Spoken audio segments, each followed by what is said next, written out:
Welcome everybody. My name is Sean Koppelman. I'm a 13-year owner in Tower 3 and part of a group that has come together for the common purpose of really promoting the idea and concept of community and gathering and disseminating information.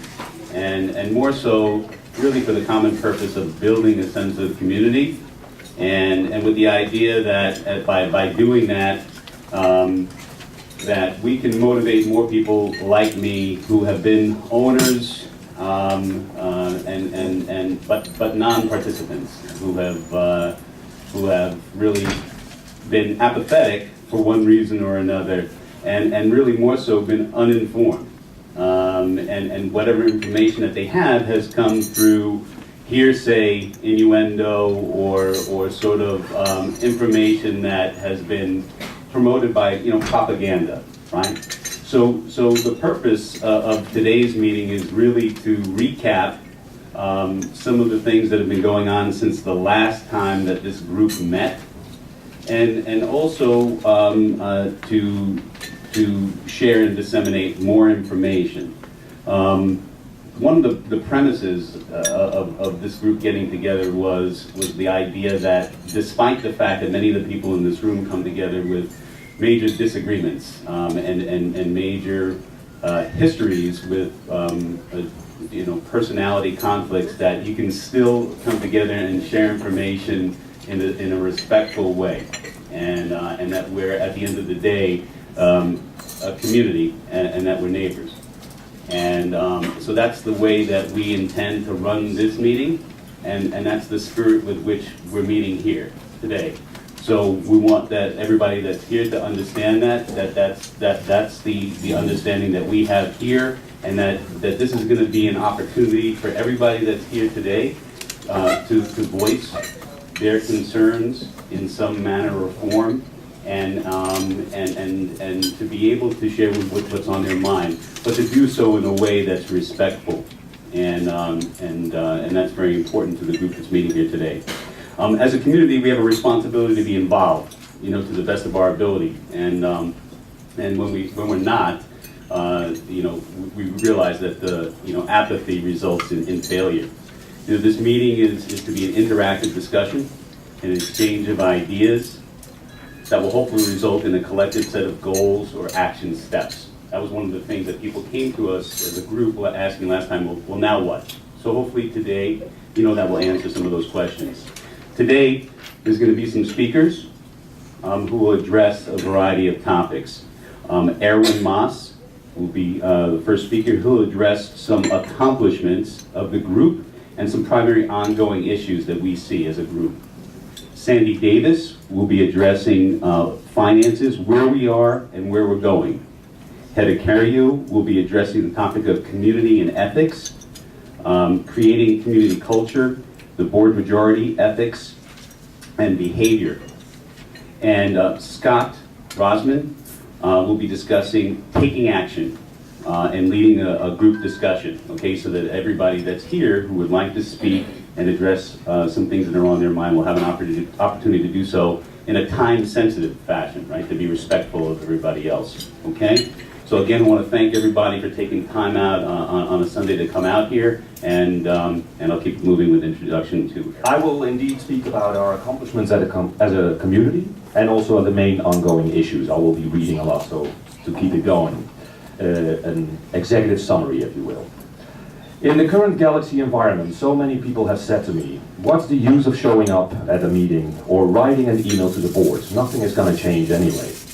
Others have accused us of not really loving the Galaxy because we speak out and hold our board majority responsible for mismanagement and incompetent leadership.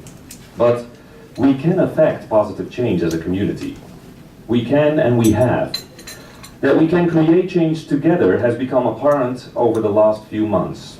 Some of our accomplishments. Important information that our board majority and management were withholding from us has been made public. Not only by us, but also by other groups and by individual owners and residents who were simply fed up being lied to, or being told one thing, but witnessing and experiencing another. A tactic quite prevalent at the Galaxy, I might say.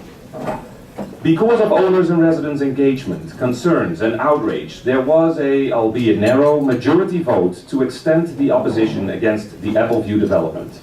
A vote that, for the first time ever, seemed to be leaning the other way, until owners and residents started to speak up. This, however, is still an ongoing issue that has many owners and residents concerned. Our management and board majority have come under great scrutiny so that their unethical behavior and lack of respect and competence, particularly in interpersonal, communication and financial matters, has been exposed. Two other owners will speak more about this later on. And on Friday, let's call it our own Galaxy V-Day, we received news that our rogue general manager has finally left the building. This is by no means thanks to efforts of our board majority. The FYI group, as well as many other owners and residents, including those that support the board majority, have repeatedly called for Judith Dilmara's dismissal. All of us have been outraged by our board majority's decision to keep this woman in charge for so many more months, even after her criminal background became public this summer, and after repeated exposure of lies, unscrupulous behavior, and mismanagement. We therefore still hold this board majority responsible for the unethical conduct and mismanagement during her time here, and the damage she, and by their support and their own conduct, they have caused the Galaxy. Only by our continued pressure and research were we able to turn the tide. We contacted Niagara Falls District Attorney's Office and obtained the court documents regarding Judith Mara's criminal background. We found out she lied on her resume, claiming to have received a degree from a university who, when we contacted them, said she never received a degree there. And we were able to tie her to several of the people she hired to do projects here at the Galaxy without following our 3-bit policy, exposing a potential conflict of interest and complete disregard to the Galaxy bylaws. You would think that a board majority, claiming to do their due diligence, would welcome this kind of support by owners and residents. Instead, we are doing their job for them, while they actively continue to withhold or twist the information about our general manager and finances. Due to owners and residents' many emails to and calls and conversations with other Galaxy residents, board members, and Judith Mara's FSR bosses, whom we spoke to as well, her resignation is now a fact. See, together as a community, we can truly change for the big things for the better here at the Galaxy. And we still have work to do. 10 of our ongoing most pressing issues. 1. Employee morale and turnover.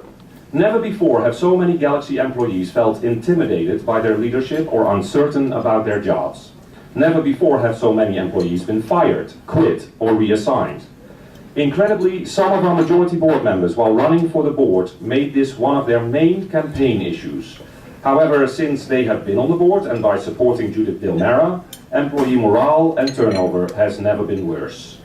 Please also see the handout we gave in which our board treasurer is quoted from his campaign literature, vouching to do exactly the opposite to what is happening. 2. Appleview litigation assessment, dirty politics. Through conversations with some of the board members, we know that several members on the board majority have actively tried to get other board members to vote with them in order to stop our litigation so that Appleview can be built.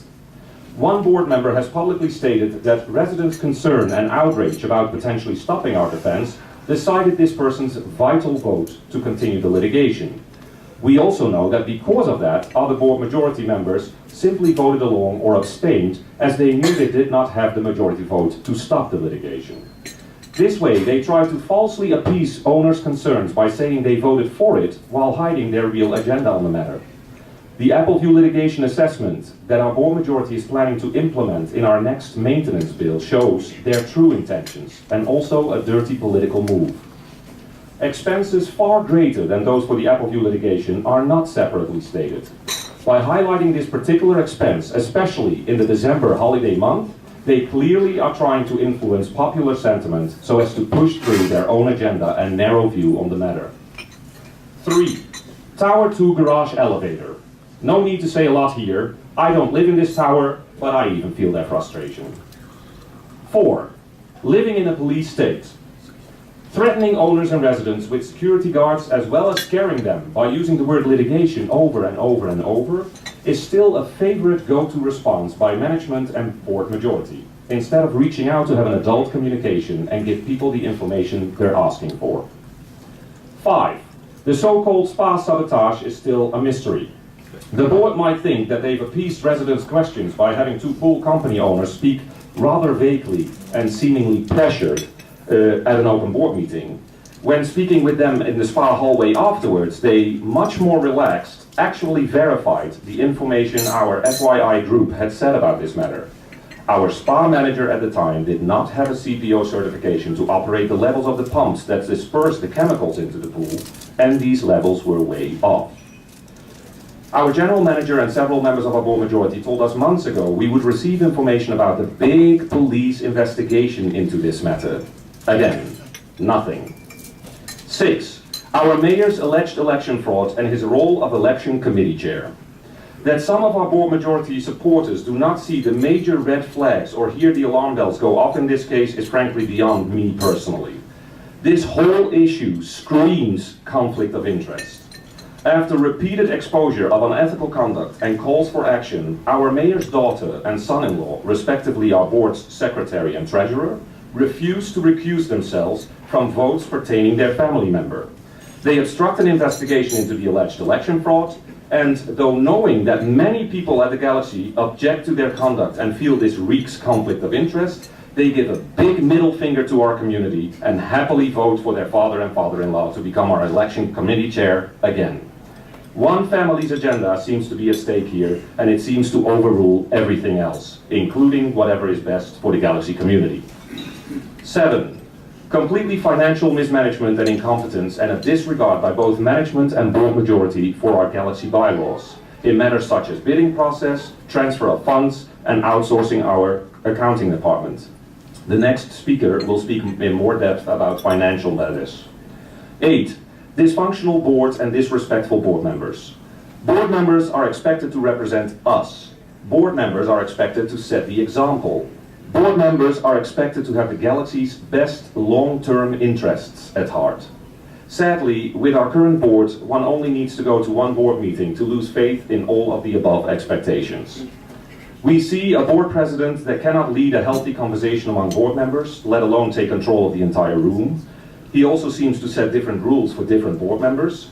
We have board members screaming at other members, as well as at owners and residents. At our last meeting here, one of them even threatened in a complete rage to sue all owners and residents in the room. And a personal low for me was at September's open board meeting when Joe Purcell, our board treasurer, was wearing a t-shirt with a printed text on it, dissing another board member and many of his supporters congratulating him for it. Come on, are we living in a college dorm? And we are asked to respect this man and trust him with overlooking our finances. 9. Us versus them mentality. In the past months, I've spoken to members of our board majority and several of their supporters. I have no problem speaking with people whom I might not share views with. I welcome speaking with them directly about issues instead of two-faced chatter or talking behind people's back. It usually takes me a half hour, though, to explain to them that I really do not know these people of past boards that they keep talking about, and that they seem to be convinced of that I'm trying to get back into position. I am my own man, and I can think for myself, thank you. I am not advocating for any one board, past or present. I'm advocating for transparency, use of common sense, and showing a little honesty and respect. I might be going way out on a limb here, but I am the youngest person speaking to you today, and I keep on being confronted with an old way of thinking. When I talk with other younger owners and residents that perhaps have not lived here as long as some of you, none of them is interested in old politics. They look at what is happening now under our current board and management, and most of them, frankly, are just completely baffled or disgusted. Some of them even say they would have never bought or rented at the Galaxy if they had known about this ridiculous old us versus them mentality. 10. Trust. When I spoke at the open board meeting in August, this topic was at the core of my address to the board.